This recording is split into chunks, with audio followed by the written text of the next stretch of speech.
New round of troubles for a suburban politician. Two men say they were injured in that brawl that happened during a public meeting last month, and they are now suing Dalton Mayor Tiffany Henyard and others. I'm thrilled you were able to see my daughter Tiffany Henyard's come back to the limelight this evening.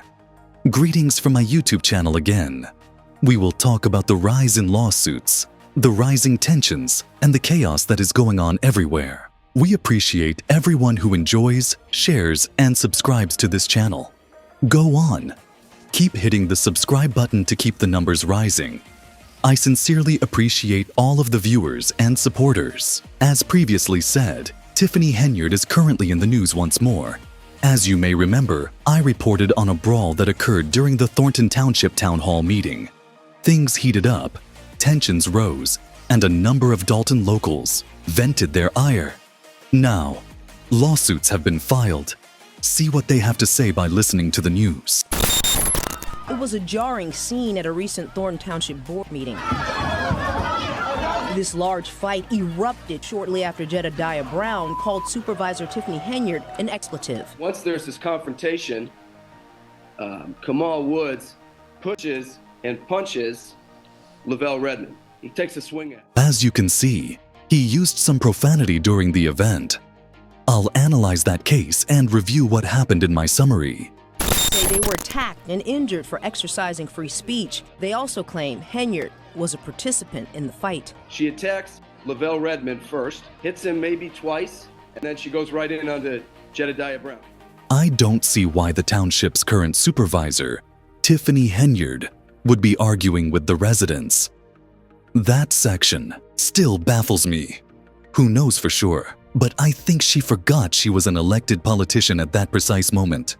Responsibility for my part in all of this, but it's under constitutionally protected lawful activity. I can say what I want to say, but at no time should a citizen feel that they will be attacked by an elected official. They've both filed civil lawsuits for assault, battery, and emotional distress, naming Henyard, her boyfriend, a Village of Dalton employee, Thornton Township, and South Holland Police as defendants. Both men say they filed police reports with South Holland PD, but no one arrested. We reached out to the department, but didn't get a response. She is to be held at the same standards we all with the judicial or federal system. She's not exempt from that. It was disheartening for me to see the police, after being attacked, tell me that they would not investigate this. An attorney representing Tiffany Henyard says the claims made in the lawsuits are false. I'm sure it'll be dismissed before it gets off the ground, so I don't think there's going to be much of any litigation that goes into it. Brindley also claims a weapon was involved.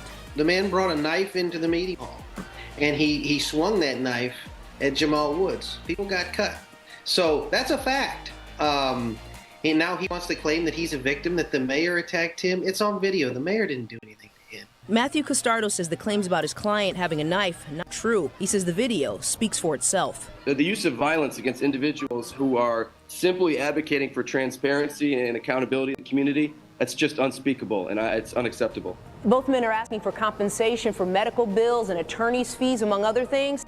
They're seeking a jury trial. As you can all see, Tiffany Henyard gets into a fight when Jed Brown screams at her and uses the B word. From my vantage point, I realize that's protected under free speech, but come on, man. No matter how much you hate Tiffany Henyard, calling her by name is totally out of place. You could have expressed your rage and anything else you wanted to say without treating her with such disrespect. I get the impression that he was trying to get an answer. The boyfriend is supporting Tiffany, but it wasn't the right thing to do, dude. Not at all. You lost total control. In addition, you are employed by the township. You must not behave in such a manner here. In reference to the knife incident, I have never heard of a knife being used before. I guess that's the story that people are using, even though I've never heard that before. If there was a gun at a meeting in City Hall, I fail to see why someone would bring it.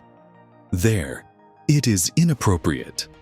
I hope City Hall was free of guns. Only to let out your frustrations do you go there. In addition, Tiffany's boyfriend has filed a lawsuit against her.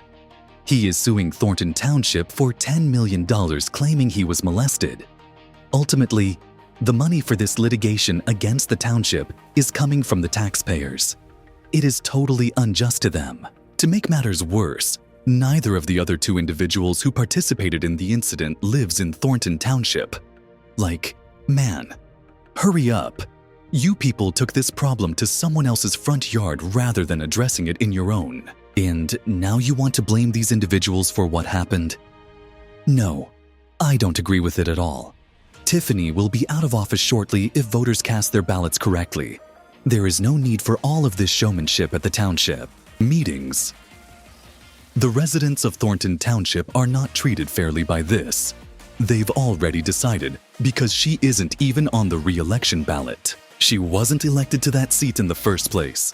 So I doubt she will collect enough signatures to stay on the ballot after being removed.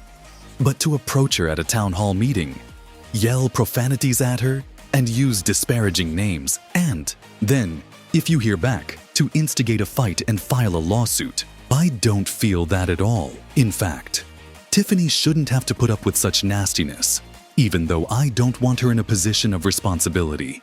As men, we don't have to go to that level. Now, condemning the absurdity and all of her questionable public service behavior, the game is fair, but personal attacks, it's not necessary. After voicing your displeasure with her leadership, you organize in your community to inform others about the candidates they should avoid. Permit the FBI and Justice Department to do their jobs. If the government finds out that she committed any crimes while in office, she will have to deal with the judicial system, and trust me when I say that they do not overlook dishonest politicians. Kindly let me know what you think about this in the comments area. As I indicated, I feel conflicted about it. In any case, I appreciate everyone watching. Keep your culture alive until then, Culture Nation.